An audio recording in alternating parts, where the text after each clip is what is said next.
Hello, welcome back again to Shittywebcomics Weekly, brought to you by our Subscribe Star backers. Donate to support us and to find out all the secrets. Just See into the mind of God to temporarily disable your visible and invisible Frankenstein controls. see into the secrets of God and his invisible Frankenstein controls. God has What? He has visible Frankenstein controls even in thin skulls of white pedigree males. Pedigree males.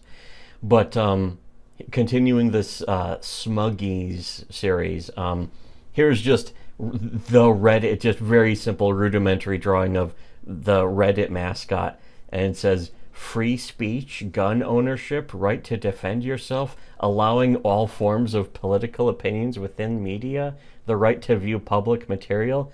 That's not freedom. Smoking weed is freedom. Which you can do now, and People clearly who like to smoke freedom. weed are annoying as hell. Throw potheads in prison. Throw pot, make pot legal, but still throw potheads in prison. I don't understand. Pot is legal. If you weren't a pothead, you'd understand. That's a Todd Barry joke. Classic. Classic. That's on YouTube, I'm pretty sure, too. I used to Wonderful. smoke weed. I still do. I used to, too. But yeah, that is the thing is like people are always just like perplexed. It's like you do this one thing, but you don't do everything that the stereotype does. And it's like, yeah, the stereotypes are gay. Imagine being a stereotype. That would be so fucking pathetic. Imagine living as a stereo. First of all, what? What? First of all, and second of all, no. I'm not going to do that. Being a closeted gay man. The only stereotype I live as is the stereotype of a genius. I'm a genius. Anyways, so well, good episode. Yeah, I smoke weed, and potheads annoy the fucking shit out of me. As it should. That's how you know you're a healthy pothead. Well, I don't know. Same. Pothead. You still want to see. That's the thing. You don't want to have to rely on it either for a personality or to get anything done. It's sort of like you look at those bands that were really good when they were younger, when they were just drinking all the time. Then they sober up and they suck. And it's like, clearly you never learned how to do the thing you got popular for, by doing it sober. It's very important. You relied on drugs to make you interesting. Drugs were a crutch. Yeah.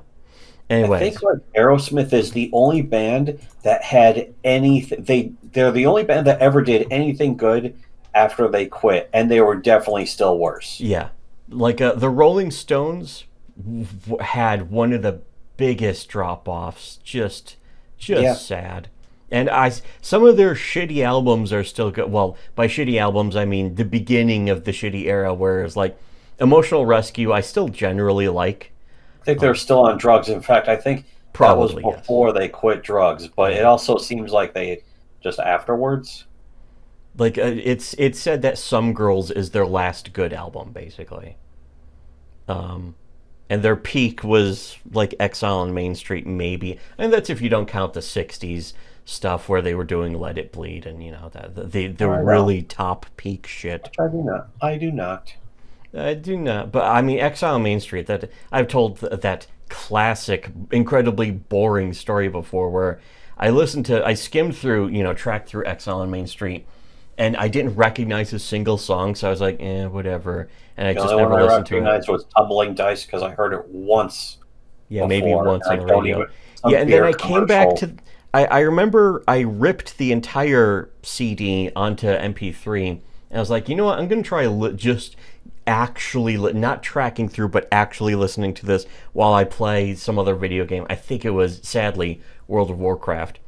But it was like, hey, World of Warcraft is so lame and boring and plain that I can actually listen to an album and enjoy the album. I'd be able to listen to this entire double album of country music. While doing stupid grinding and walking around from quest to quest. I'd be able to listen to it 20 times over in one killing day. 500 fucking trash mobs just to get a fucking random drop for this stupid quest item. But get the eel meat. That to this day is like a really enraging. chunky, hateable quest. Yeah. Because like, oh, the eel meat. They want me to get 12 eel meats. You have to kill 50 of the fucking things to get one eel meat. Yeah, it was like a 10% drop chance. It was something ridiculous like that.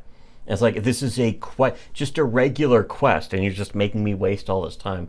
But we were able to listen to MP3s and albums that it's like, well, we have this on CD. I'll just put it on an MP3 and just put it on my MP3 playlist and listen to it. And so I listened to all of Exile on Main Street like 10 years after you bought the CD, and I was like, this album's really fucking good, actually, just as much as Mark Prindle had recommended.